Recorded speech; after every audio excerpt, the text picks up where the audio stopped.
Oh, yan na mga guys ha. Dumating na yung order natin na swilas galing Bangkok, Thailand pa yan kasi ito eh. Lalagyan na natin ng swilas to, yung dalawang stick na to. Yung gagawin natin.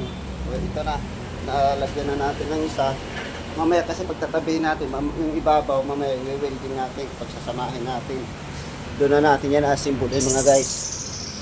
Kaya, yung pan lang muna. Yung unang stick lang. Oh. Yan. Shout out pala dyan sa aking mga followers at viewers na unang sawa sa umpurta sa ating vlog araw-araw. Tanaw, diba?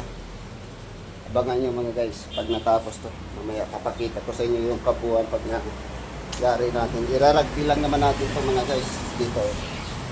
Ganon yan o. Ganon. Yan. Para pag may umakyat, hindi madulas, diba? Kasi pintura to eh. Siyempre baka mamaya may mabisod. Kaya yan, lalagyan po natin. Kaya samahan nyo ako ulit mga guys sa ating gagawin sa ating project. Kailangan matapos na natin ito ngayon.